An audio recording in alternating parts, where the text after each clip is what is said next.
Let me ask you a question. How many times have you heard about someone buying a house that said they feel like they made a bad decision? Some of those people might even say they feel like they got screwed in the process, and now they might have buyer's remorse. As it turns out, they wouldn't be alone. Consider this post by CNBC's Diana Olick that reports a 2019 survey conducted by Bankrate found some 63% of millennial homeowners have regrets about buying a house. Now, maybe you know someone that feels this way too. Perhaps it's your brother, your sister, your parents, or even a friend. Here's the deal. Their story doesn't have to be your story.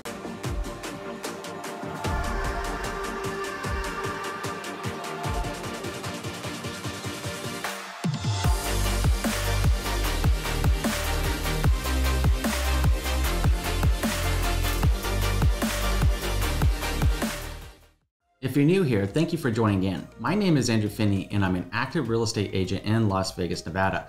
My passion is to help you make sense of real estate. Over the years, I've put my experience as a top real estate agent to work for my many satisfied clients and for you in the hundreds of videos I've made about home buying, home selling, real estate investing, and home ownership. This is to give you insider knowledge of what to expect so you can succeed with your real estate goals. Let's get after it.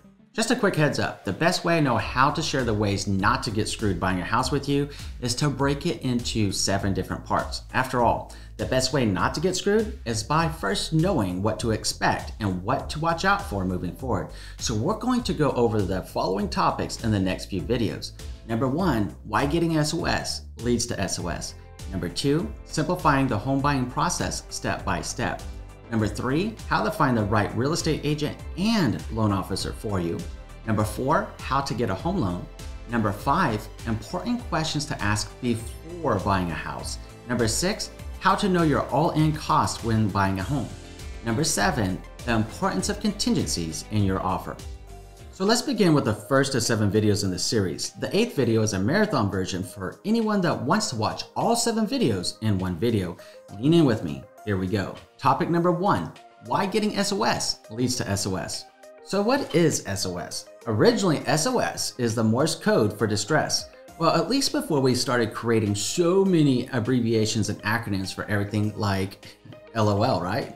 What SOS means in this application is shiny object syndrome. It might sound funny, and it kind of is if we're honest, right? Let's face it, we all do it. Most of the time that we're doing it, we might not even know we're doing it. I mean, think about the last time you saw something that really popped out to you. You were like, wow, yeah, I want that.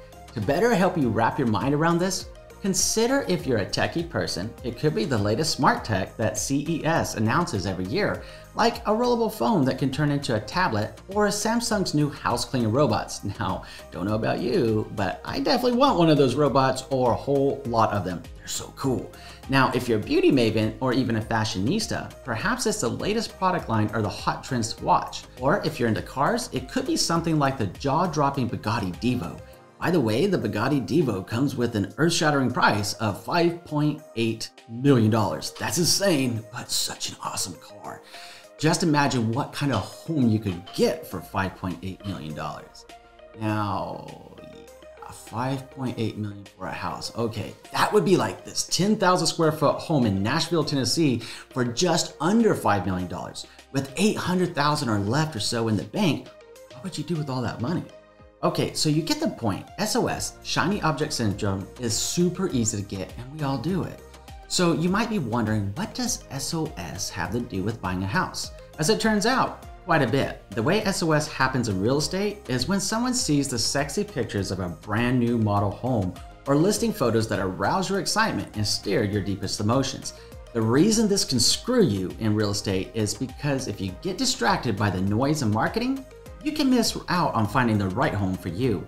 SOS in real estate happens when the noise and distractions lead to a never-ending feedback loop of, the other listing looks better. The grass seems greener over there than what we have now, but is the grass really as green as it appears, or are they just using better fertilizer? Something to think about and something to consider.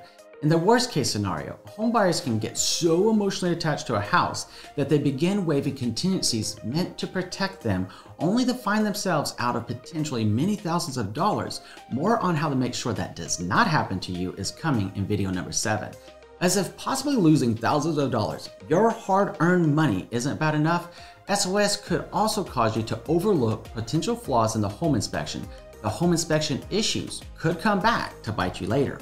This time, as the new homeowner, it's your money on the line for those repairs. On a side note, if you're getting value out of this video, would you let me know by tapping the thumbs up real quick, please? Thank you. To get more videos like this one, please remember to subscribe and tap the bell icon to get notified of the next video. Awesome, thank you so much. Now let's get back to it. Just remember this, what seems sexy isn't always so glamorous. That's why getting SOS leads to SOS, that distress call for help. Stay focused and on track. The best way to stay on course is simple. All you gotta do is gain clarity into what you want in your new home, write it down, and keep it with you. Sounds simple, right? Well, maybe. But what are those clarity questions you should be thinking about? We'll circle back on those clarity questions in video number 5. Yep, it's that important if you really want to get this right. So the next time you feel SOS creeping up inside you, stop for a moment, take a deep breath, then reassess what's really happening. Ground yourself and ask yourself if that shiny object is really all that sexy, or is it really tragedy masked by beauty? Now, I'd love to know the last time you had shiny object syndrome and what was it that caught your eye? Tell us in the comments what caught your eye, and did you go through with that shiny object? If not, how'd you overcome your SOS? Okay, so back to the ways to not get screwed buying a house. Now that we know to be mindful about SOS, what's next? Another good way not to get screwed, or lost for that matter, is to know what the path ahead looks like. Since we're talking about buying a house, let's take a look at the steps in the path called the home buying process. As it turns out, it's much more than just finding a house, making an offer, then getting the keys to your new home 30 or so days later. I mean, that would be really super cool if it were that simple, but to be honest, it's not. So if you're ready, let's go ahead and get into the home buying process now. Click here. Or if you want the marathon version of this series, click here. Either way, the choice is yours. Thank you so much for watching, and I'm looking forward to seeing you in the next video.